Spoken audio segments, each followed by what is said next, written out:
Good morning. It's the first weekend in May, and I wanted to share the garden right now. Things are definitely in bloom, but it has been unusually cool in recent weeks. However, the rose arch is already going out of bloom because we had an early heat wave.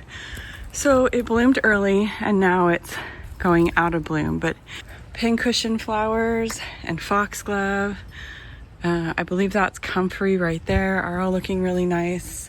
Shasta daisies and the bearded iris is starting to bloom.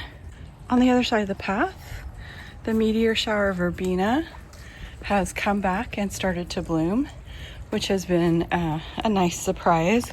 And the Gara, which I hacked back big time, is looking gorgeous right now. A couple years ago, I traded on our garden Facebook site my bearded iris for these, and they're in bloom right now. Always look really pretty. I haven't deadheaded. And the plain the blue salvia is in full bloom. Now, I have to say I tried to leave the required amount of space between the plants, and I think I should have planted them closer together. They are too far apart, I think primarily because these two are shaded in the afternoon from the rock rose. So they probably should have been closer together over here. Also, I purchased 3 lavender plants, 3 dwarf lavender plants to put here. They smell amazing and I'm excited to get them in the ground. Now that I pulled out my hedge of lavender, I might put something a little more shade tolerant here because the spot doesn't get as much sun as it used to, which is why I pulled the lavender out. Part of the reason. Part of the other reason is that I didn't shear it properly a couple years ago and it wasn't returning nicely. So we're going to try again. The California poppies are in bloom in random places around the yard, but not the amazing show I've seen in the past.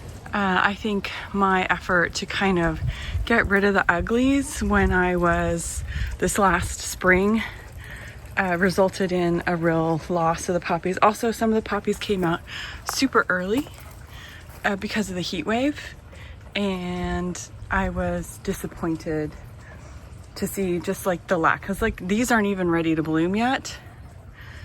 These are in bloom and these are going out of bloom, and normally everything's in bloom at the same time. For the circle garden, things are looking pretty good.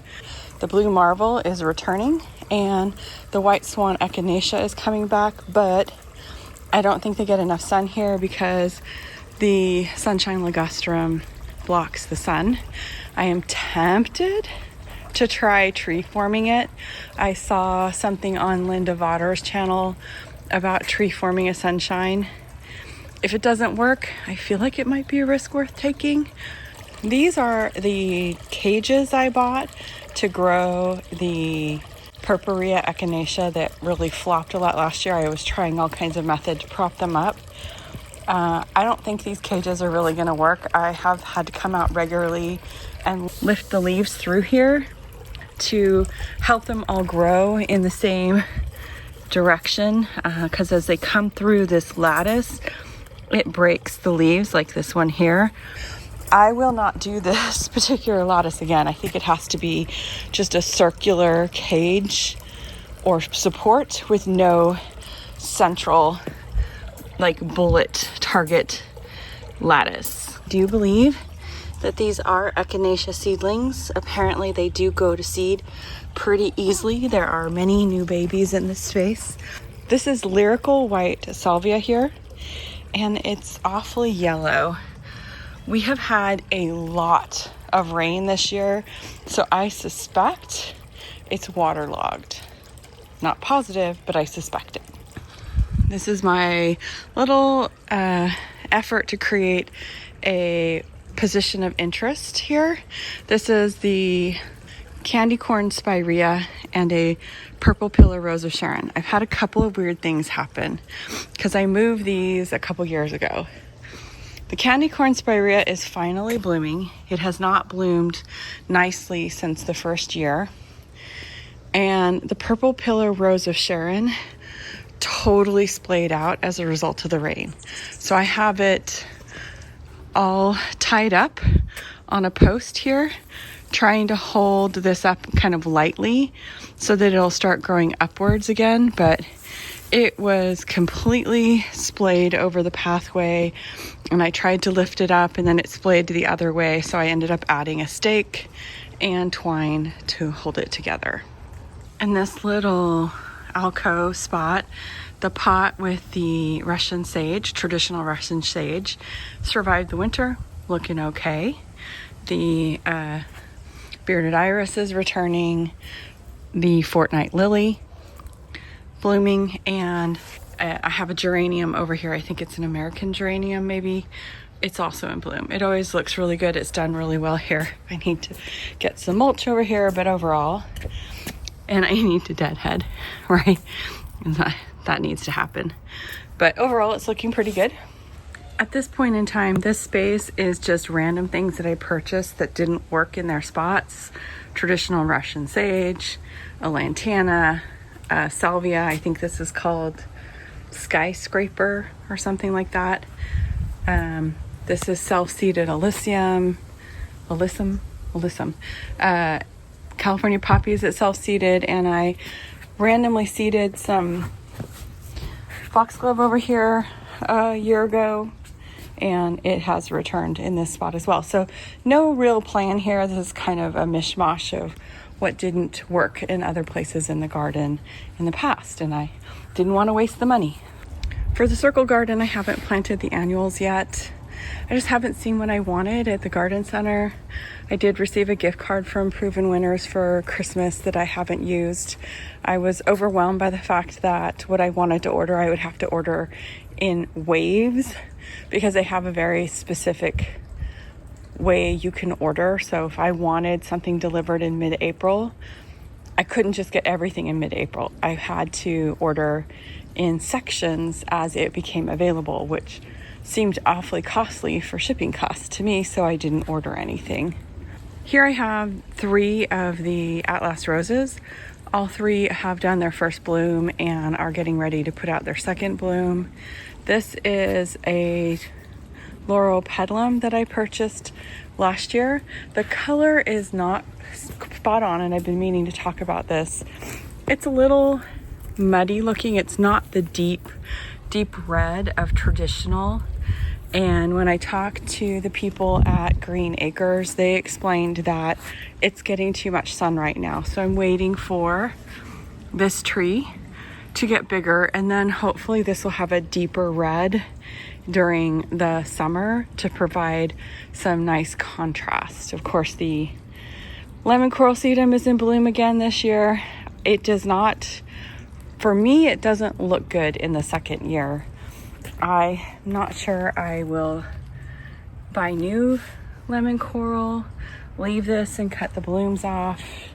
My cute little hand-built path through here is now kind of sunk, and when it rains, the pavers get covered with mulch and dirt, so it's hard to see the stepping stones through here. The thyme I planted is coming up, but I don't think it gets enough sun in this area. Plus I have this clover that comes up everywhere. So I think I'm gonna have to lift the pavers and reset the pathway sometime in the near future. I'm in the process of rethinking the square space. I have tried to reset the pathway so it's a little easier to move through this space. I had randomly placed the pavers and it was just too difficult to maintain that way, so I'm trying this method. I want to move these euonymus over. I think they get a little too much shade here. Thinking either right here or in this corner over here. The Nepeta has never done well here, partially because this area stays really wet and partially because they get riddled with some sort of pest. These plants just won't look healthy for me. Back here I have the white swan echinacea. I think all 3 are white swan. One might be green jewel. I can't remember now. I just planted this planter up with a pincushion flower Love the deep purple color. As I was planting it, I thought maybe I should have put 2 in here, but I'm hoping it'll fill out and look like a really beautiful statement in this spot. I also purchased 2 Super Tunia bubblegums to put in this space. I'm hoping that's enough to make it feel full, because as I understand, it's a very aggressive plant. And that's kind of the plan for this space this year.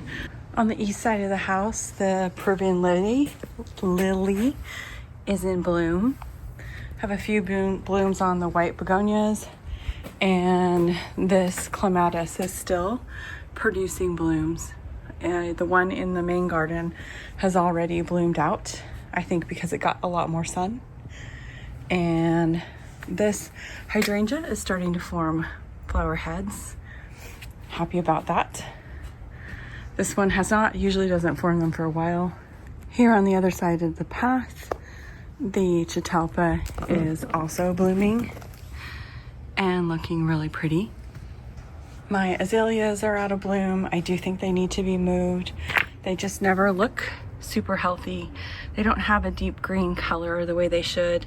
I think they're just not getting enough sun here, just a little too much shade. So I need to find a place, in another sunnier place for these plants to move. I'm considering moving them over here and moving the Peruvian lily a little more out of the light because I think it might get too much sun there. And then potentially moving the begonias more into the shade. We'll see. I don't know if I can move these. I don't think they're intended to be perennial, but for some reason, these and the ones on the other side of the yard in that barrel seem to return each year. That does it for my May tour of the garden and the way everything's looking. I still have a lot to do, but the weather's been so unpredictable. I haven't really done as much work. Plus, I have a really busy job right now. It's kind of the busy season where I work, and it's been difficult for me to get out and take care of the garden. Thank you for joining me for my garden journey.